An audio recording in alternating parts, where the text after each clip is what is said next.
ಗುರುಜಿ ಇದೆ ನಿಮ್ಮ ಆಶೀರ್ವಾದ ಗುರುಜಿ. ಆ, ಆಗ್ಲಿ ಇದು ಆಗ್ಲಿ. ನಾನು ಇನ್ನೊಂದೇ ಒಂದ್ ಮಾತು ಗುರುಜಿ, ನಾನು ಫೋನ್ ಮಾಡಿರೋದು ನನ್ ಮಗಂಗ್ ಒಂದ್ ಆಶೀರ್ವಾದ ಕೇಳ್ಬಿಟ್ರೆ ಸಾಕು, ನಂದಂತೂ ಆಗೋಯ್ತು.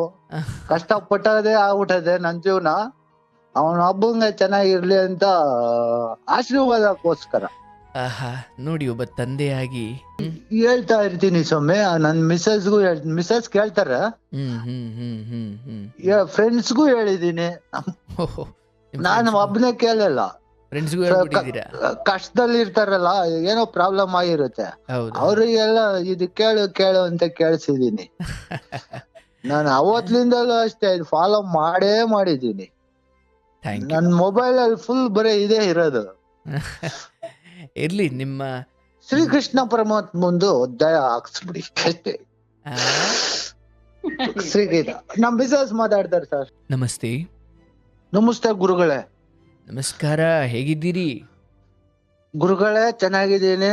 ತುಂಬಾ ತುಂಬಾ ಧನ್ಯವಾದಗಳು ಗುರುಗಳೇ. ನಾನು 4 ವರ್ಷದಿಂದ ನೋಡ್ತಾ ಇದ್ದೀನಿ ಸ್ವಾಮಿ. ಹೌದಾ? 4 ವರ್ಷದಿಂದಲೂ ನೀವು ಫೋಟೋ ಬರ್ತಿರ್ಲಿಲ್ಲ ನಿಮ್ದು, ಹಾ. ಅವಾಗಿಂದಲೂ ನೋಡ್ತಾ ಇದ್ದೀನಿ. 2 ತಿಂಗಳಿಂದ ಫೋನ್ಗೆ ಟ್ರೈ ಮಾಡ್ತಾ ಇದ್ದೆ ಸ್ವಾಮಿ. ಅಯ್ಯೋ, ಹಂಗಾರೆ ಈಗ ಸಿಕ್ಕಿದೆ. ಹೌದು ಸರ್, 2 ತಿಂಗಳಿಂದ ಡೈಲಿ ಮಾಡಿವೆ. ಡೈಲಿ ಮಾಡ್ತಿದ್ರಾ? ಡೈಲಿ ಅಂದ್ರೆ ಅದೇ ಶನಿವಾರ, ಗುರುವಾರ, ಸೋಮವಾರ. ಹಾ, ನೋಡಿ ಚೆನ್ನಾಗಿ ನೆನ್ಪಿಟ್ಕೊಂಡ್ಬಿಟ್ಟಿದ್ದೀರಾ. ಎಲ್ಲಿಂದ ಫೋನ್ ಮಾಡ್ತಿರೋದು? ಸರ್ ನೆಲಮಂಗಲ ತಾಲೂಕು ಬೆಟ್ಟಹಳ್ಳಿಪಾಳ್ಯ ಅಂತ ಹಳ್ಳಿ ಗುರುಜಿ. ಓ, okay okay okay. Nelamangala taluk. Bettahallipalya, railway Gullahalli near. Okay okay okay okay okay. ಕಾರ್ಯಕ್ರಮ 4 ವರ್ಷದಿಂದ ನೋಡ್ತಿದ್ದೀರಿ? 4 ವರ್ಷದಿಂದಲೂ ನೋಡ್ತಾ ಇದ್ದೀನಿ ಗುರುಜಿ. ನಾನು ಏನ್ ಮಾಡ್ಕೊಂಡಿರೋದು ಗುರುಜಿ? ನಾನು ಡ್ರೈವರು. Hello hello. ಗೋವಿಂದ, ಇದೀನಿ. ಹಾ, ನೀರ್ ಕುಡಿತಾ ಇದ್ದೆ. ಓಕೆ ಸ್ವಾಮಿ, ನಿಧಾನಕ ಇದ್ ಮಾಡಿ. ಆಯ್ತು. ಡ್ರೈವಿಂಗ್ ಕೆಲಸ ಮಾಡ್ತಿದ್ದೀರಾ? ಹೌದು ಸರ್. ಆಯ್ತು, ಒಳ್ಳೇದಾಗ್ಲಿ. ಏನ್ ಪಕ್ಕದಲ್ಲಿ ಯಾರಿರೋದು? ನಮ್ ಮಿಸ್ಸಸ್ ಸರ್. ಅಯ್ಯೋ, ಅವರು ಪಕ್ಕದಲ್ಲೇ ಕೂತ್ಬಿಟ್ಟಿದ್ದಾರೆ. ಹೌದು ಸರ್. ಓ, ಕಾರ್ಯಕ್ರಮ ಡೈಲಿ ಕೇಳ್ತೀರಾ? ಕೇಳ್ತಿದೀವಿ ಸರ್. ಒಂದು ಬಿಡ್ದಂಗೆ ಕೇಳ್ತೀರಾ ಅನ್ಸುತ್ತೆ. ಇವತ್ತು ಕೂಡ ಕೇಳಿದೀನಿ ನಾನು. ಮೊನ್ನೆದು ಅವತ್ತು ಲೈವ್ ಅಲ್ಲೂ ಕೇಳ್ತಿರ್ತೀನಿ. ನಾನು ಬಿಡುವಾಗ ಇದ್ದಾಗ ಗಾಡಿಲಿ ಕೇಳ್ತಾ ಇರ್ತೀನಿ. ಅಂದ್ರೆ ಯಾವ ವೆಹಿಕಲ್ ಓಡಿಸೋದು ನೀವು? ನಾನು ಹೆವಿ ಡ್ರೈವರ್ ಆಗಿದೆ. ಈಗ ನನ್ಗೆ 50 ವರ್ಷ. 3 ಗಾಡಿ ಹಾಕಿ 3 ಗಾಡಿನೂ ಲಾಸ್ ಮಾಡ್ಕೊಂಡ್ಬಿಟ್ಟೆ, ಸಪೋರ್ಟ್ ಇಲ್ದ. ಆದ್ರೂ ಅದೆಲ್ಲ ಕ್ಲಿಯರ್ ಮಾಡ್ಕೊಂಡು ಈಗ ಒಂದು ಚಿಕ್ಕ ಗಾಡಿ ಐತೆ, ಟಾಟಾ ಎಸಿ ತರ. ಈ ಹಿಂದೆ ಮಾಡಿದವರು ಡ್ರೈವರೇ ಕೇಳಿಸ್ಕೊಂಡ್ರೆ ಎಷ್ಟೊತ್ತು? ಕೇಳಿಸ್ಕೊಂಡೆ. ಅವ್ರು ಯಾಕೋ ಜಾಸ್ತಿ ಓವರ್ ಅಲ್ಲಿ ಮಾತಾಡ್ತಿದ್ರು. ಓ, ಹೌದಾ? ಆಯ್ತು, ಪಾಪ ಅವ್ರದ್ದೇನು ಕಷ್ಟ ಇರುತ್ತೆ ಬಿಡಿ. ಹೇಳಿ, ಏನಾದ್ರು ಹಂಚ್ಕೊಳ್ಳೋದು ಇದೆಯಾ? ಸಾ ಹೇಳಿ ಹೇಳಿ, ಏನ್ ವಿಚಾರ? ನಾನು ಏನು ಕೇಳಲ್ಲ ಸರ್. ನನ್ಗೆ ಒಬ್ಬ ಮಗ ಇದ್ದಾನೆ, ಕೆಲ್ಸಕ್ಕೆ ಹೋಗ್ತಾನೆ. ಈಗ 20 ವರ್ಷ ಅವನ್ಗೆ. ಅವನಿಗೊಂದು ಆಶೀರ್ವಾದ ಮಾಡ್ಬಿಡಿ. ಅಯ್ಯಯ್ಯೋ, ಮಗ ಏನು ಓದ್ತಿರೋದು? ಸೆಕೆಂಡ್ PUC ಸೈನ್ಸ್ ಕೊಡ್ಸಿದೆ ಸರ್. ಇಂಗ್ಲಿಷ್ ಮೀಡಿಯಂ ಅಲ್ಲೇ ಓದಿಸಿದೆ. ಸೈನ್ಸ್ ಅಲ್ಲಿ 2 ಸಬ್ಜೆಕ್ಟ್ ಫೇಲ್ ಆಗ್ಬಿಟ್ಟ. ಬೈಲರ್ ಆಪರೇಟ್ ಕಲಿಯಕ್ಕೆ ಕಂಪ್ನಿಗೆ ಹೋಗ್ತಾನೆ ಈಗ. ಅವಳೇ ವರ್ಷದಿಂದ ಹೋಯ್ತಾ ಇದಾರೆ. ಅದೇನ್ ಟ್ರೈನಿಂಗ್ ಅಥವಾ ಉದ್ಯೋಗ? ಸಂಬಳ ಸರ್, ಸಂಬಳ ಕೊಡ್ತಾರೆ. Casual labour. Okay okay. ಅಂದ್ರೆ ಒಬ್ಬರೇ ಮಗನಾ? ಒಬ್ನೇ ಮಗ ಸರ್. ಹೆಣ್ಣು ಮಕ್ಕಳು ಇಲ್ಲ ಸರ್. ಓಕೆ, ಒಬ್ಬನೇ ಮಗ. ಚೆನ್ನಾಗಿ ಕಷ್ಟಪಟ್ಟೆ ಓದಿಸ್ತ ಸರ್. ಸೆಕೆಂಡ್ PUC ಈ ತರ ಆಗೋಯ್ತು. ಆಯ್ತು ಆಯ್ತು, ತೊಂದರೆ ಇಲ್ಲ. ಈಗ ಎಲ್ಲ ಒಂದು ಕೆಲಸ, ಈಗ ಅಲ್ಲೇನು ಹೋಗ್ತಾ ಇದ್ದಾರಲ್ಲ, ಅಲ್ಲಿ ಒಂಚೂರು ಸಂಬಳ ಕೊಡ್ತಾರೆ. ಇನ್ನು ಈಗೇನು ಸೇರಿ 1 ವರ್ಷ ಆಯ್ತಾ? 1 ವರ್ಷ ಆಯ್ತು ಗುರುಜಿ. ಆಯ್ತು. ಈ ಫ್ರೆಂಡ್ಸ್ ಸವಾಸ ಇಲ್ಲ ಸರ್. ಈಗ ನೋಡಿ, ನೀವು ಬಹಳ ಕತೆಗಳು ಕೇಳ್ತೀರಿ, ಪರವಾಗಿಲ್ಲ. ದುಡಿಮೆ ಸ್ವಲ್ಪ ಕಡಿಮೆ ಆದ್ರೂ ಪರವಾಗಿಲ್ಲ, ವಿದ್ಯೆ ಸ್ವಲ್ಪ ಕಡಿಮೆ ಆದ್ರೂ ಪರವಾಗಿಲ್ಲ. ಅವರು ಮಾಡುವ ಸಹವಾಸಗಳು ಮತ್ತೆ ಮನೆಗೆ ಬಂದಾಗ ಅವರು ನಿಮ್ಮೊಂದಿಗೆ ನಡ್ಕೊಳ್ಳೋ ರೀತಿಯಲ್ಲೇ ಗೊತ್ತಾಗುತ್ತೆ ಅವ್ರು ಎಲ್ಲಿ ಹೋಗ್ತಿದ್ದಾರೆ ಅಂತ. ಅದು ಎಲ್ಲ ಚೆನ್ನಾಗಿದೆ ಸರ್. ಅದೊಂದು ಚೆನ್ನಾಗಿದ್ರೆ ನೋಡಿ, ನೀವು ಇದೆಲ್ಲ ಮಾಡ್ಕೊಂಡು ಜೀವನ ಕಟ್ಕೊಂಡ್ರಿ, ಇವತ್ತಿಷ್ಟೆಲ್ಲ ಸಂಸಾರ ನಡೆಸ್ಕೊಂಡು ಬಂದ್ರೆ ನೀವೇನೆಲ್ಲ ಡಿಗ್ರಿ ಮಾಸ್ಟರ್ ಡಿಗ್ರಿ ಮಾಡಿಲ್ಲ. ಇಲ್ಲ ಏನು ಓದಿದೀವಿ ಅನ್ನೋದಕ್ಕಿಂತ ನನ್ನ ನಂಬಿಕೊಂಡು ಬಂದ ಹೆಂಡತಿ ಮಕ್ಕಳು ಅಥವಾ ಇವ್ರು ಯಾರನ್ನ ಅರ್ಧದಲ್ಲಿ ಕೈ ಬಿಡ್ಲಿಲ್ಲ ಅನ್ನೋದಿದೆಯಲ್ಲ, ಅದು ದೊಡ್ಡ ಸಾಧನೆ ಅದು. ಬಿಟ್ಟಿಲ್ಲ ಸರ್, 20 ವರ್ಷ ಸರ್ ಮದುವೆ ಆಗಿ. ಹಾ, ನೋಡಿ ನೀವು ಆ ಸಂಸ್ಕಾರವಂತರಾಗಿರೋದ್ರಿಂದ ಯಾವುದು ಅದು ಚಪ್ಪಲಿ ಹೊಲಿಯೋ ಕೆಲಸನೋ ಡ್ರೈವರ್ ಕೆಲಸನೋ, ಹೌದು. ನಾನು ಮಾಡ್ತಿರೋ ಕೆಲಸ ಅದು ಭಗವಂತ ನನಗೆ ಕೊಟ್ಟ ಅವಕಾಶ. ಅದರಿಂದ ಬರೋ 10,000ನೋ 5,000ನೋ 500 ರೂಪಾಯೋ 50 ರೂಪಾಯೋ ಅವತ್ತಿಂದ ಇವತ್ತಿನವರೆಗೂ ನನ್ನ ಪಾಲಿಂದ ಏನು ಬಂತು, ಕಷ್ಟನೋ ಸುಖನೋ ಲಾಭನೋ ನಷ್ಟನೋ, ಕೆಲವೊಮ್ಮೆ ಲಾಭ ಕೆಲವೊಮ್ಮೆ ನಷ್ಟ, ಏನೇನೋ ಆಯಿತು. ನೀವು ಹೆಂಗೋ ಸವಸಿದ್ರಿ. ಈಗ ಮಗನ ಕುರಿತು ಏನೋ ಒಂದು ಆಸೆ, ಅವನು ಒಂದು ಜೀವನ ಕಟ್ಟಿಕೊಳ್ಳಿ, ಯಾರ ಕೆಟ್ಟ ಸವಾಸಕ್ಕೂ ಹೋಗದೆ ಪರವಾಗಿಲ್ಲ. ಅವನು ಈಗ 20 ವರ್ಷದ ಮಗನಾಗಿ ಈಗಲಿಂದಲೇ ಕೆಲಸ ಶುರು ಮಾಡ್ತವನೆ ಅಂದರೆ ಮುಂದಿನ 6 ವರ್ಷ ಅವನು ಇದೇ ಥರ ಅವನ ಬಾಡಿ ಒಂದು ಕೆಲಸ ಮಾಡ್ಕೊಂಡಿದ್ರೆ ಅವನ ಸ್ಥಿತಿನೇ ಬೇರೆ ಇರುತ್ತೆ. ಗುರುಜಿ ಇದೆ ನಿಮ್ಮ ಆಶೀರ್ವಾದ ಗುರುಜಿ. ಆಗ್ಲಿ ಇದು ನಾನು ಇನ್ನೊಂದೇ ಒಂದ್ ಮಾತು ಗುರುಜಿ, ನಾನು ಫೋನ್ ಮಾಡಿರೋದು ನನ್ ಮಗಂಗೊಂದ್ ಆಶೀರ್ವಾದ ಕೇಳ್ಬಿಟ್ರೆ ಸಾಕು, ನಂದಂತೂ ಆಗೋಯ್ತು. ಕಷ್ಟಪಟ್ಟದೇ ಆಗ್ಬಿಟ್ಟದೆ ನನ್ ಜೀವನ. ಅವನ ಹಬ್ಬಂಗೆ ಚೆನ್ನಾಗಿರ್ಲಿ ಅಂತ ಆಶೀರ್ವಾದಕ್ಕೋಸ್ಕರ. ಆಹಾ, ನೋಡಿ, ಒಬ್ಬ ತಂದೆಯಾಗಿ ನೀವು ಇನ್ನು ಬಾಳಿ ಬದುಕಬೇಕಾದವರು. ನಿಮ್ಮ ಮಗನ ಕುರಿತಾಗಿ ನನ್ನ ಪೂರ್ಣ ಆರೈಕೆ ಮತ್ತು ಭಗವಂತನ ಆಶೀರ್ವಾದ ಇರಲಿ.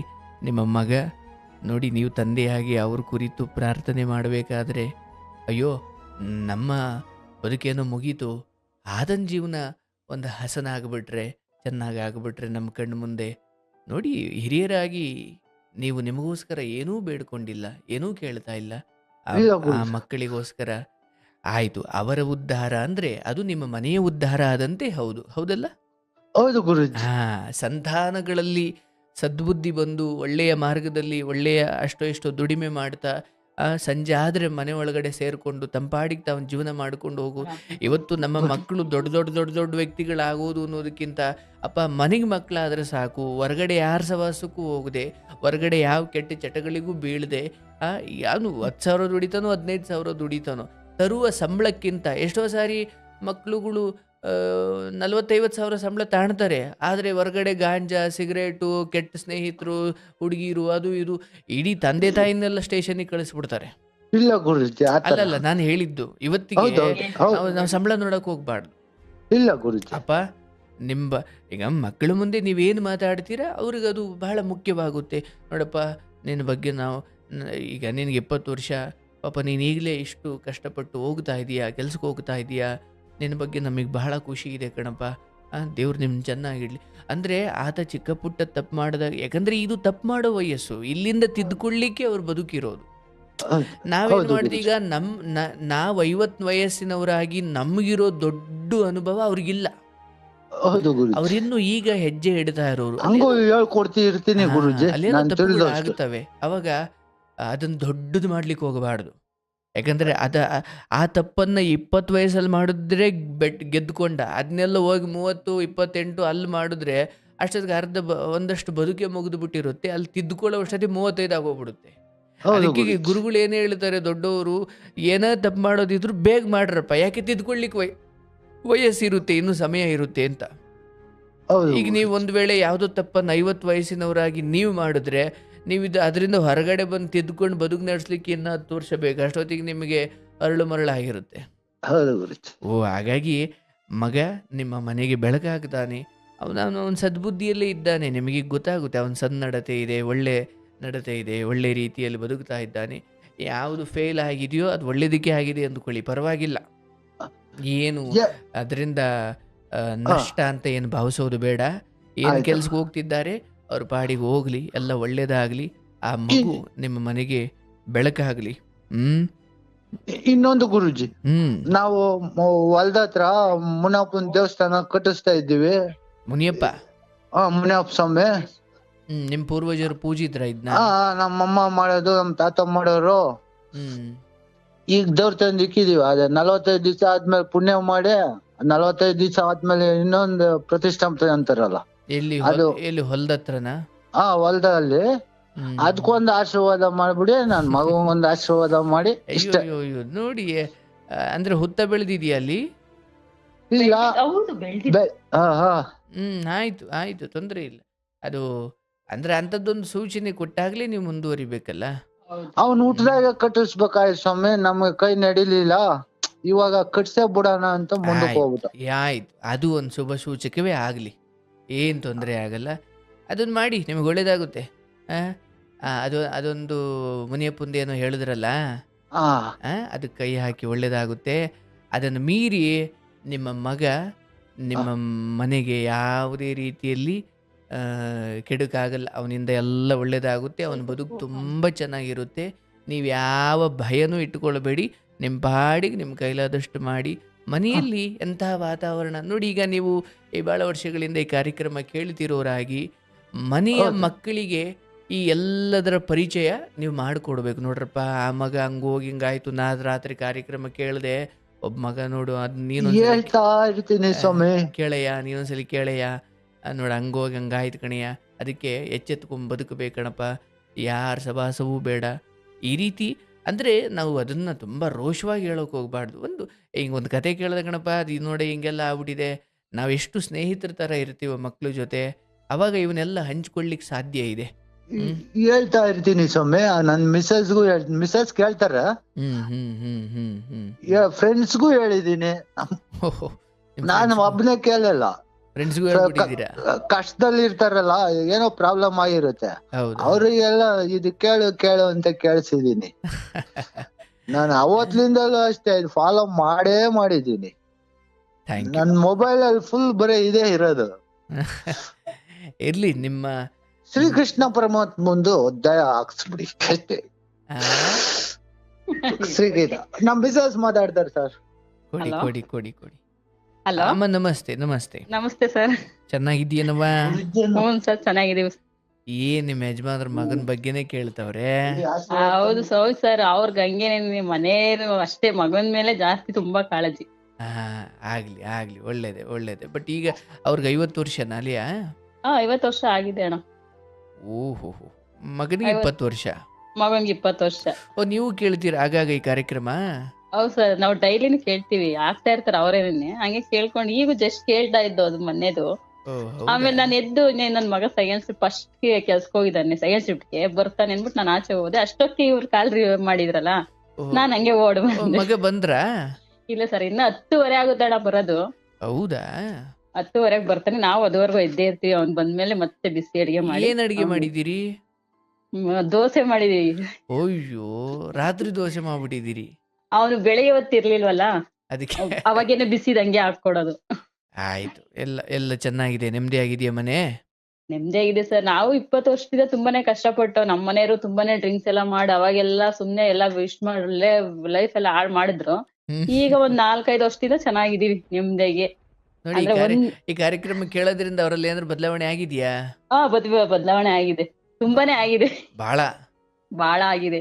ನೋಡಿ, ಅವ್ರು ಮಾತಾಡೋದ್ರಲ್ಲೇ ಗೊತ್ತಾಗ್ತಾ ಇದೆ. ಹೌದು, ಆ? ಅಂದ್ರೆ ಯಾರು ಸಪೋರ್ಟ್ ಇರ್ಲಿಲ್ಲ, ಸ್ವಲ್ಪ ಕಷ್ಟಪಟ್ಟಿದಾರ ಇಲ್ಲ ಅಂತಲ್ಲ. ನನ್ ಮಗನ ಸ್ಕೂಲ್ಗೆ ಹಾಕ್ಬಿರ ಬರೀ 2,000 ಸಂಬಳ ನಮ್ಮ ಮನೆಯವರಿಗೆ, ಅಯ್ಯೋ, ಬರೀ 2,000. ಅವಾಗ ಹ್ಮ್. ಗಾರ್ಮೆಂಟ್ಸ್ ಕೆಲ್ಸಕ್ಕೆ ಹೋಗ್ತಾ ಇದ್ರು. ನೋಡಿ, ಆಮೇಲೆ ಹಿಂಗೆ ಇವಾಗ 50,000 ರೂಪಾಯಿ ದುಡಿಯೋ ಲೆವೆಲ್ಗೆ ಹೋಗಿದ್ದಾರೆ.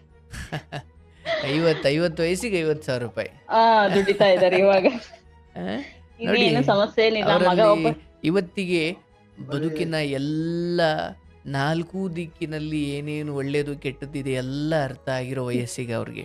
ಹೌದು ಸರ್, ಈಗ ತುಂಬಾ ಮೆರಿಲಿಕ್ಕೆ ಕಾರಣ ಇಲ್ಲ ಈಗ, ಯಾಕಂದ್ರೆ ಅದೊಂದು ಈಗ ತುಂಬಿದ ಕೊಡ ಆಗಿದೆ, ಹಾಗೆ ಆಗಿದೆ. ಚೆಲ್ಲಲ್ಲ ಈಗ ಅದು. ಅದ್ ಫಸ್ಟ್ಗೆ ಇದ್ದಿದ್ರೆ ಈ ಸಮಸ್ಯೆ ಇನ್ನೂ ಏನ್ ಚೆನ್ನಾಗಿರ್ತಿದ್ವಲ್ಲ. ಮಾಡ್ತೀಯ? ಈಗ ನಾನು ಹೇಳ್ಬೋದು, ದುರ್ಯೋಧನ ಬುದ್ಧಿ ಕಲ್ತಿದ್ರೆ ಮಹಾಭಾರತನೇ ಆಯ್ತಿರ್ಲಿಲ್ಲ ಅಂತ. ಆದ್ರೆ ನಾವು ಅದಕ್ಕೆಲ್ಲ ಏನು ಅಷ್ಟು ನೋವು ತಿಂದು ಆದ್ರೆ ಅದನ್ನ ಬಿಡ್ಲಿಲ್ಲ, ಜೊತೆ ಸೇರ್ಕೊಂಡ್ ಜೀವನ ಮಾಡ್ದೋದ್ಲ, ಅಷ್ಟೇ. ಜೀವನ ಹಂಗೂ ನೀವು ಮಾಡ್ಬಿಡ್ಬೇಕು. ಸಾವ್ಸಿದ್ದೀರಾ? ಹೌದು. ಏನೋ ಇವಾಗ ಒಂದೇ ಫೀಲಿಂಗ್ ಏನಪ್ಪಾ ಅಂದ್ರೆ ಬೇಜಾರು, ಮಗ ಓದ್ಲಿಲ್ಲ ಅನ್ನೋದೊಂದು ನೋವೈತೆ. ತೊಂದ್ರೆ ಇಲ್ಲವ. ನೀವು ನಾನು ಹೇಳೋದು, ನನ್ನ ಈ ಒಟ್ಟು ಅನುಭವದಲ್ಲಿ ಎಷ್ಟು 1000 ಕತೆ ಕೇಳಿರೋನ ಹೇಳ್ತೀನವ, ಎಂದು ನಿನ್ನ ಮಗ ಹಾ. ದಾರಿ ತಪ್ಪಿದ್ದಾನೆ ಅಂತ ಒಂದು ಕ್ಷಣ ನಿನಗನ್ಸುತ್ತೋ ಅವತ್ತು ದುಃಖ ಪಡಬೇಕೆ ಹೊರತು, ಈ ಜಗತ್ತಲ್ಲಿ ಸಂತಾನಗಳು ದಾರಿ ತಪ್ಪಿದ ಹೊರತು ಇನ್ಯಾವ ವಿಚಾರವೂ ನಿಮಗೆ ದುಃಖ ಕೊಡಬಾರ್ದು. ಯಾಕಂದ್ರೆ ಅದು ಮಾತ್ರ ದುಃಖಕ್ಕೆ ಕಾರಣ. ಇನ್ನು ಮಿಕ್ಕಿದವೆಲ್ಲ ಸಹಿಸು ಮಾಡು, ಸಹನೆ ಮಾಡ್ಬೋದಂತೆ, ನಡೆಯುತ್ತೆ, ಏನ್ ತೊಂದರೆ ಇಲ್ಲ. ಅದೇನ ಸಹ ಅದೇ ಹೇಳ್ತಿದ್ದಾನೆ ಅವನು, ಅಮ್ಮ ಒಂದ್ ತಪ್ಪು ಮಾಡಿದೀನಿ ಸುಮ್ನೆ ಇರಮ್ಮ, ತಲೆ ಕೆಡ್ಸ್ಕೊಂಬೇಡ, ಯಾವತ್ತೂ ನಿನ್ ಮರ್ಯಾದೆ ನಾನ್ ತೆಗಿಯಲ್ಲ, ಧಕ್ಕೆ ಬರ್ದಿಲ್ದಂಗ್ ನಾನ್ ನೋಡ್ಕಂತೀನಿ, ಆ, ಅಳ್ಬೇಡ ಸುಮ್ನೆ ಇರಮ್ಮ ಅಂತಾನೆ. ಹೌದು ಹೌದು, ಮಾಡ್ಬಿಟ್ಟಲ್ಲಪ್ಪ ಬೇಡ. ಅಂತಂತ ಈಗ ನಾನು. ನಾನೇನು ಹೇಳೋದು, ಎಲ್ಲವೂ ಎಲ್ಲರಿಗೂ ಸಿದ್ಧಿಸಲ್ಲವ. ಈಗ ಏನ್ ನಾನು ಸರ್? ಮಾಡ್ತಿರೋ ಕೆಲಸ ನಿನ್ನ ಮಗ ಮಾಡ್ಲಿಕ್ಕಾಗಲ್ಲ, ನಿನ್ನ ಮಗ ಮಾಡ್ತಿರೋ ಕೆಲಸ ನಾನು ಮಾಡ್ಲಿಕ್ಕಾಗಲ್ಲ. ಅದ್ರಲ್ಲಿ ನಾವ್ ಅವ್ನ್ ಮುಂದೆ ಹೇಳಕ್ ಆಗಲ್ಲ ಸರ್. ಭಗವಂತ ಎಷ್ಟು ನಮ್ಗೆ ನೆಮ್ಮದಿ ಕೊಡ್ಬೇಕೋ ಮಗುನಿಂದ, ಹ್ಮ್ ಅಷ್ಟು ಮೀರೇ ಕೊಟ್ಟಿದ್ದಾನೆ. ಬೇರೆ ಮಕ್ಳಿಗೆ ಹೋಲ್ಕೊಂಡ್ರೆ ಅವನ್ ಮುಂದೆ ನಾವ್ ಇದನ್ನ ಹೇಳಕ್ ಆಗೋದಿಲ್ಲ. ನಾನು ಹೇಳ್ತೀನಿ, ಅದನ್ನ ನೀವು ಮಕ್ಳ ಮುಂದೆ ತೀರಾ ಆ ವ್ಯಕ್ತಪಡಿಸದೆ ಹೋದ್ರು ಹೇಳಬೇಕು. ಯಾಕಂದ್ರೆ ನೋಡಿ, ಇದು ನಮ್ಮ ಭಾರತೀಯ ತಂದೆ ತಾಯಿಗಳ ಬಹಳ ದೊಡ್ಡ ದುರಂತ ಇದು. ಆ ನೋಡಿ, ಮಕ್ಕಳ ಕೆಟ್ಟದ್ದನ್ನು ಎಷ್ಟು ಗಟ್ಟಿಯಾಗಿ ಹೇಳ್ತಿರೋ, ಒಳ್ಳೇದನ್ನು ಅಷ್ಟೇ ಸ್ಪಷ್ಟವಾಗಿ ಆದ್ರೆ ಹೇಳ್ಬೇಕಲ್ಲ. ಅವನಿಗೆ ಮನೆ ಬಗ್ಗೆ ಜವಾಬ್ದಾರಿ ಎಲ್ಲ ಈಗಾಗ್ಲೇ ಗೊತ್ತಾಗಿದೆ. ಅವ್ರಪ್ಪ ಚಿಕ್ಕದ್ರಿಂದ ಹಂಗ್ ಇದ್ ಮಾಡಿತ್ತು, ನಾವು ಕಷ್ಟಪಟ್ಟಿತ್ತು, ಸಾಲ ಸೂಲ ಮಾಡಿ ಅವನ್ನ ಒಂದ್ ಲೆವೆಲ್ಗೆ ಮಾಡ್ಬೇಕು ಅಂತ ಒದ್ನೇ ಮಗನ್ಗೆ ಆಪರೇಷನ್ ಮಾಡಿಸ್ಕೊಂಡ್ಬಿಟ್ಟೆ ನಾನು. ಅವ್ನ್ ಹ್ಮ್ ಓದ್ಲೇಬೇಕು, ಒಂದ್ ದಾರಿಗೆ ತರ್ಲೇಬೇಕು ಅಂತ ಹೇಳಿ. ಆಯ್ತು. ಹಾಗಾಗಿ ಮಗನ ಹೆಂಗೋ ವಿಚಾರದಲ್ಲಿ ಜೀವನ ಚೆನ್ನಾಗಿದ್ದಾನೆ. ನಾನು ಹೇಳೋದು, ಮನೆಯ ವಾತಾವರಣ ಎಷ್ಟು ನೀವು ಸಂಸ್ಕಾರವಂತರಾಗಿ ಬದುಕಿದ್ದೀರಿ, ಅವ್ರಿಗೂ ಅಷ್ಟೇ ಆತನ ಸದ್ಗುಣಗಳ ಕುರಿತು ಆಗಾಗ ಆಗಾಗ ಇಲ್ಲಪ್ಪ ಅಂದ್ರೆ ಮೇಲ್ನೋಟಕ್ಕೆ ಅದೇನು ಅನ್ಸ್ಬಿಡುತ್ತೆ, ಓ ಹೆಂಗೆ ಸರ್, ನಮ್ಗೆ ಅದೆಲ್ಲ ಒಂಥರ ನಾಚಿಕೆ ಸರ್, ನಮಗೆ ಯಾರ ಪ್ರಾಣ ಯಾವಾಗ ಹೋಗುತ್ತೋ ಗೊತ್ತಿಲ್ಲವ.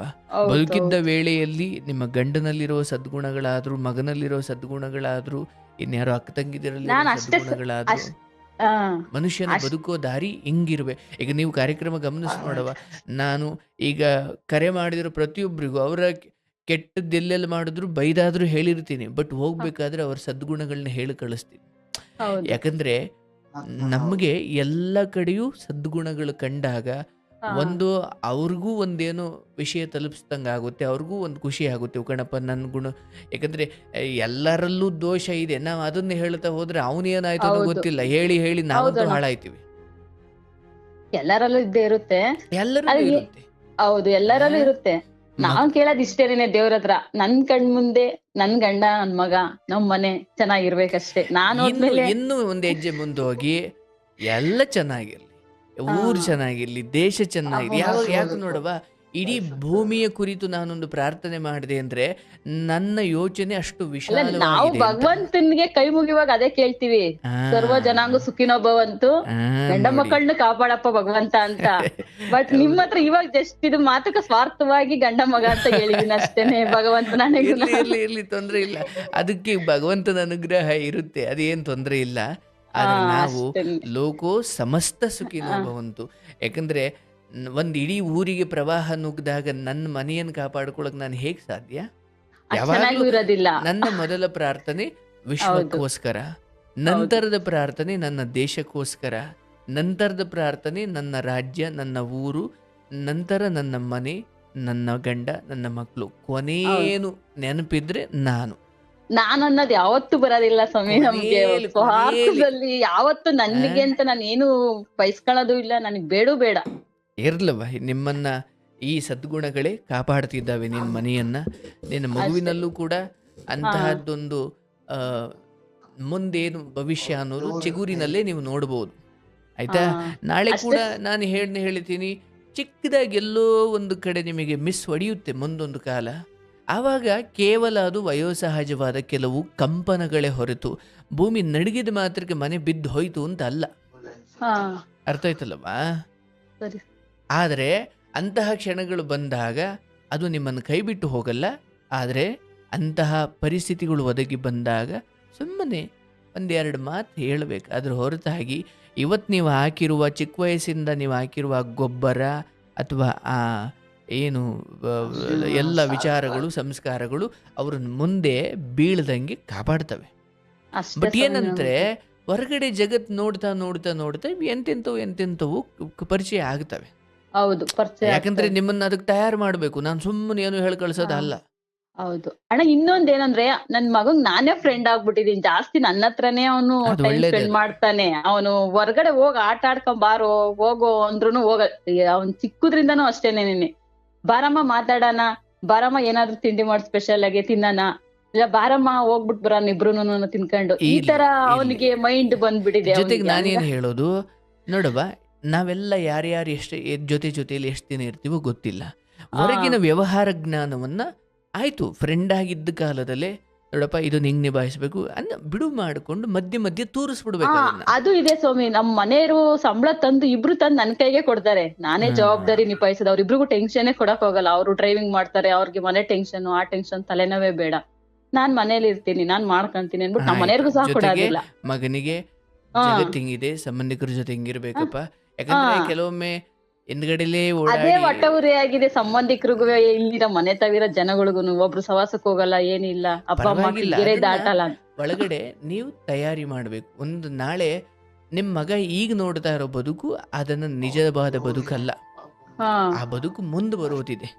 ಹೌದು, ಈಗ ಅದೇ ಭಯ, ಮುಂದೆ ಹಿಂಗೆ ಇರ್ಬೇಕು ಅನ್ನೋದು ನಮ್ಮ ಅದಕ್ಕೆ ಹೇಳ್ತೀನಲ್ಲ, ನಾವು ಅದನ್ನ ತಯಾರು ಮಾಡಬೇಕು. ಮುಂದೆ ಬರೋ ಪರೀಕ್ಷೆಗಳಿಗೆ ಹೇಗೆ ಮೇಷ್ಟ್ರುಗಳು ವಿದ್ಯಾರ್ಥಿಗಳನ್ನ ತಯಾರು ಮಾಡ್ತಾರಲ್ಲ, ಹಾಗೆ ನೋಡಪ್ಪ ನಾವಿದ್ದ ಕಾಲದಲ್ಲೇ. ಅದಕ್ಕೆ ದೊಡ್ಡವರು ಏನು ಹೇಳ್ತಾರೆ, ಮನೆಯಲ್ಲಿರೋ ಹಿರಿಯರು ಮಕ್ಕಳಿಗೆ ಬದುಕಿದ್ದ ಕಾಲದಲ್ಲೇ ಸ್ವಲ್ಪ ಜವಾಬ್ದಾರಿಗಳನ್ನ ಕೊಟ್ಟು ನೋಡ್ಬೇಕು. ಈಗಲೇ ಕೊಡಿ ಅಂತ ಅಲ್ಲ, ಮುಂದಂತ ಗಳಿಗೆ ಬರುತ್ತೆ. ಯಾಕೆ ಹೇಳಿದ್ರಿ ಮಾತು ಅಂದ್ರೆ, ಈ ಹಳ್ಳಿ ಕಡೆ ಎಲ್ಲ ಅಜ್ಜಿದಿರು 89 ಆದ್ರೂ ಸೊಸೆದಿರ ಕೈಗೆ ಬಿಗ್ಲೇಸ್ ಕೊಡದೆ ಸೊಂಟದಲ್ಲಿ ಸಿಗಿಸ್ಕೊಂಡು ಓಡಾಡ್ತಾರೆ, ಎಲ್ಲಿ ನನ್ನ ಮನೆ ಹಾಳು ಮಾಡ್ಬಿಡ್ತಾಳೋ ಅಂತ. ಆದ್ರೆ ಅವ್ರು ಅಂದ್ಕೊಳ್ತಾರೆ, ನಾನೀಗ ಎಲ್ಲ ಜವಾಬ್ದಾರಿ ಕೊಟ್ಬಿಟ್ರೆ ಸೊಸೆ ಹಾಳು ಮಾಡ್ತಾಳೆ ಅಂತ. ಆಯ್ತು, ಎಲ್ಲ ನೀವೇ ನಿಭಾಯಿಸಿ ಕೊನೆ ಉಸಿರಿರೋವರೆಗೂ ನೀವು ಹೊಂಟು ಹೋದ್ರಿ ಅಂದ್ಕೊಳ್ಳಿ. ಅವಳಿಗೆ ಏನು ಗೊತ್ತೇ ಇಲ್ಲ, ನಿಜವಾಗ್ಲೂ ಆಮೇಲೆ ಹಾಳು ಮಾಡ್ತಾಳೆ ಅವಳು. ಯಾಕಂದ್ರೆ ಅವಳು ಬದುಕಿದ್ದಾಗಲೇ ಇದು ಹಿಂಕಣೆ ಅಂತ ಬೈದಾದ್ರು ಹೇಳಿ ಮುಂದೆ ನಿಂತು ಮಾಡುವ. ಯಾಕಂದ್ರೆ ನೀವು ಬದುಕಿದ್ರಿ, ತಪ್ಪು ಮಾಡ್ದಾಗ ತಿದ್ದೋಕ್ ನೀವು ಪಕ್ಕದಲ್ಲಿ ಇದ್ರಿ.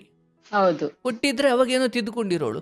ನೀವು ಅವಳು ಹಾಳು ಮಾಡ್ಬಿಡ್ತಾಳೆ, ಅವಳು ಸರಿ ಇಲ್ಲ ಅಂದ್ಕೊಂಡು ನೀವು ಕೊನೆಯವರೆಗೂ ನಿಮ್ಮ ಮನೆಯ ಮೇಲಿನ ಮೋಹಕ್ಕೆ ಸೊಂಟದಲ್ಲೇ ಸಿಗಿಸ್ಕೊಂಡು ಎಲ್ಲ ನೀವು ಅಚ್ಚೇರಕ್ಕಿ ಇಷ್ಟು ಅವರೆಕಾಳು, ಇಷ್ಟು ಕಡಲೆಕಾಳು, ಇಷ್ಟು ಬೆಳ್ಳುಳ್ಳಿ ಎಲ್ಲ ನೀವೇ ಮಾಡಿದ್ರಿ, ಸೊಸೆ ಹಾಳು ಮಾಡಿಬಿಡ್ತಾಳೆ ಅಂತ. ಸಾಯೋ ಕಡೆಗಾಲಕ್ಕೆ ಅಂದ್ರೆ ಒಟ್ಟಾರೆ ಉದ್ದೇಶ ಏನಾಗಿತ್ತು, ನನ್ನ ಮನೆ ಹಾಳಾಗಬಾರ್ದು, ಕಷ್ಟಪಟ್ಟು ಕಟ್ಟಿದ್ದೀನಿ ಅಥವಾ ಇಷ್ಟು ಸಂಸಾರ ಮಾಡಿದ್ದೀನಿ, ಸೊಸೆ ಎಲ್ಲ ಹಾಳು ಮಾಡಿಬಿಡ್ತಾಳೆ ಜವಾಬ್ದಾರಿ ಕೊಟ್ಟರೆ ಅಂತ ಮಾಡಿದ್ರು. ಸರಿಗೆ ಅವಳು ಸತ್ಲು, ಅತ್ತೆ ಆದವಳು ಸತ್ಲು. ಕೊನೇ ದಿನ ಕೂಡ ಬೀಗ್ಲೆ ಸಾಯೋ ದಿನ ಎಣದು ಸೊಂಡದಲ್ಲೇ ಇತ್ತು. ಸರಿ, ಅದಾದ ಮಾರನೇ ದಿನ ಸೊಸೆಗೆ ಬಂತ. ಅವಳಿಗೆ ಏನೂ ಗೊತ್ತಿಲ್ಲ. ಯಾಕೆ ಗೊತ್ತಿಲ್ಲ? ಇವಳೇನು ಕಳ್ಸೇ ಇಲ್ಲ. ಬದುಕಿದ್ದ ವೇಳೆಯಲ್ಲೇ ಅವ್ರನ್ನೊಂಚೂರು ಫೀಲ್ಡಿಗೆ ಬಿಡಬೇಕು. ಬಿದ್ರೆ ಎತ್ತಕ್ಕೆ ನೀವು ಹಿಂದಿರ್ತೀರಲ್ಲ. ಹೌದು, ನೋಡ್ಕೊಳಕ್ಕೆ. ಇಲ್ಲ ನಾನು ಅಯ್ಯೋ ಅವ್ನಿಗೆ ಆಗಲ್ಲಪ್ಪ ಅಂತ ನಾನೇ ಸಹಾಯತಕ್ಕೆ ನಾನೇ ಮಾಡಿ ಆಮೇಲೆ ಬಿಟ್ಟು ಹೋದ್ರೆ ಸಂತೆಲಿ ಒಂದು ಮಗು ಬಿಟ್ಟು ಹೋದಂಗ ಅದು ಕಷ್ಟ ಆಗುತ್ತೆ. ಯಾವ ಕಡೆಗೆ ಹೋಗ್ಬೇಕು ಅನ್ನೋದು ಗೊತ್ತಾಗಲ್ಲ ಆಕೆಗೆ. ಹೌದು, ಹಾಗಾಗಿ ಬದುಕು ಅಥವಾ ಮಕ್ಕಳಿಗೆ ಬದುಕನ್ನು ಕಲಿಸೋದು ಅಂದ್ರೆ ಅವರಿಗೆ ನೋಡಪ್ಪ, ನಾವು ಓದ ಕಾಲಕ್ಕೂ ಈ ಸಂಬಂಧಿಕರುಗಳನ್ನೆಲ್ಲ ಹಿಂಗೆ ಉಪಚರಿಸಬೇಕು, ಕರೆದು ಕಳಿಸಬೇಕು. ಯಾರೇನಂದ್ರು ನೀನು ಇದು ಮಾಡಬೇಕು. ಯಾಕಂದ್ರೆ ಈಗ ನನ್ನ ಹಿಂದೆ ಸುತ್ತುತ್ತಾ ಇದೆಯಾ ಅಂತ ಅಮ್ಮ ಅಂತ ಹಿಂದೋಡಾಡ್ತಿದ್ದಿ. ಬದುಕು ಹಿಂಗೆ ಇರಲ್ಲ. ಅದೇ ಅಣ್ಣ, ನಾವು ಅದನ್ನೇ ಹೇಳ್ಕೊಡ್ತೀವಿ. ಸವಾಲುಗಳಿಗೆ ಅವರನ್ನ ತಯಾರು ಮಾಡಬೇಕು. ನಾಳೆ ಹಿಂಗಂತಾರೆ, ಹಿಂಗ್ ಮಾತುಗಳು ಬರ್ತವೆ. ನಿನ್ನ ಮನೆಗೆ ಬಂದ, ನಿನ್ನ ಹಬ್ಬದ ದಿವಸ ಬಂದು ಮನೆಗೂ ಉಂಡು ಹೋಗೋ ನೆಂಟರುಗಳೆಲ್ಲ ನಿನ್ನವರು ಅಂತ ಭ್ರಮೇಲಿ ಇರಬೇಡ. ನೀನು ಹೋಗಿ ಉಂಡು ಬಾ, ತಪ್ಪಿಲ್ಲ. ಆದ್ರೆ ಅಯ್ಯೋ ಅವತ್ತು ಉಣ್ಣಕ್ಕೆ ಬಂದಿದ್ರು, ಇವತ್ತು ನನ್ನ ಮನೇಲಿ ಕಷ್ಟ ಇದೆ, ಯಾರು ಬರಲಿಲ್ಲ ಅಂತ ನೊಂದ್ಕೊಂಬೇಡ. ಜಗತ್ತು ಹಂಗಿಲ್ಲ. ನೀನು ಉಳಿತಾಯ ಇಷ್ಟು, ಖರ್ಚು ಇಷ್ಟು ಎಲ್ಲ ಅಂದರೆ ಇವುಗಳನ್ನೆಲ್ಲ ಹೇಳ್ಕೊಡು. ಅದಕ್ಕೆ ಮನೆಯೇ ಮೊದಲ ಪಾಠಶಾಲೆ. ಅದಕ್ಕೇನು ಮಾಡಬೇಕು?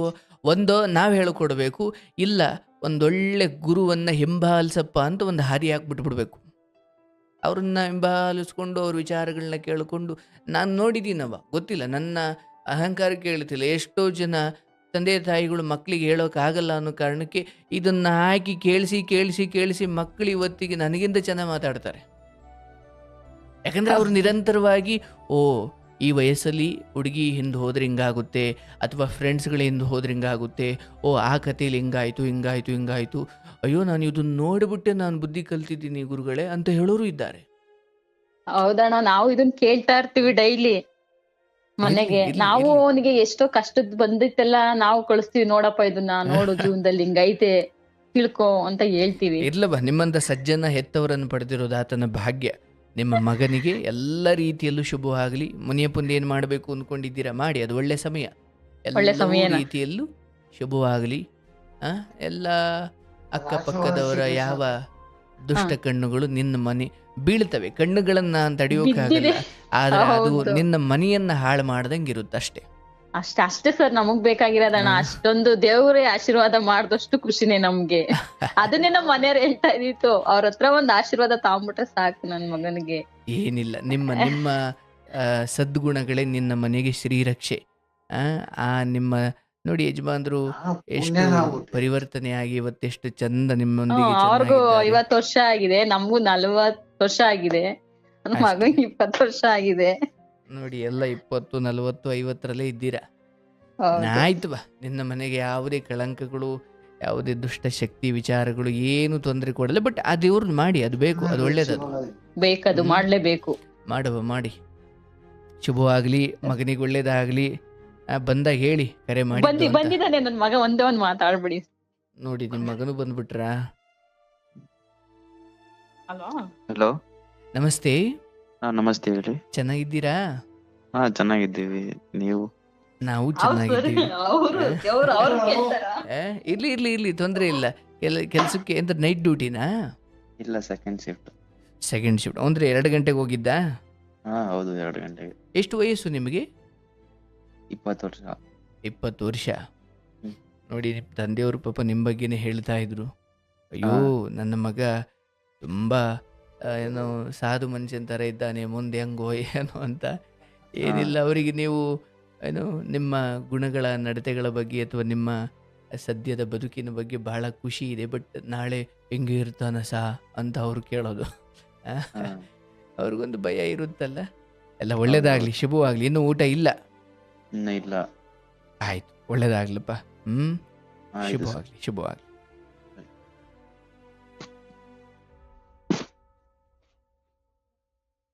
ಯಜಮಾನ್ರು ನೋಡಿ ಕತೆ. ಬಹಳ ಖುಷಿ ಏನಂದ್ರೆ, ಆ ತಂದೆ ತಾಯಿಗಳು ಫೋನ್ ಮಾಡಿದಾಗ ನಮ್ದೇನು ಬದುಕು ಅಥವಾ ನಮ್ದು ಆರೋಗ್ಯ ಹೆಂಗೆ ಅಂತ ಏನೂ ಹೇಳಲಿಲ್ಲ. ಮಗನ ಕುರಿತು ಅಷ್ಟು ಪ್ರೀತಿಯಿಂದ ವಿಚಾರಿಸಿದ್ರು.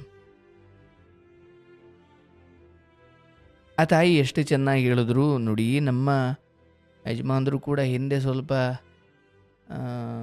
ಅಜಾಗರೂಕತೆಯಿಂದ ಬದುಕಿದ್ರು, ವೇಸ್ಟ್ ಮಾಡಿದ್ರು, ದುಡ್ಡು ವೇಸ್ಟ್ ಮಾಡಿದ್ರು, ಕುಡಿತಾ ಇದ್ರು. ಆದರೆ ಇವತ್ತಿಗೆ ಅವರಿಗೆ ಬದುಕು ಚೆನ್ನಾಗಿ ಅರ್ಥವಾಗಿದೆ. ಎಷ್ಟು ಚೆನ್ನಾಗಿ ತಿಳಿಸ್ತರು, ಬದಲಾಗಿದ್ದಾರೆ ಅವರು.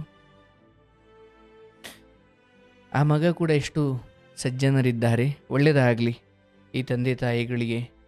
ಆ ಮಗನಿಂದ ನೆಮ್ಮದಿ, ಸುಖ, ಶಾಂತಿ, ಎಲ್ಲ ರೀತಿಯ ಆನಂದ ಅವರಿಗೆ ಪ್ರಾಪ್ತವಾಗಲಿ.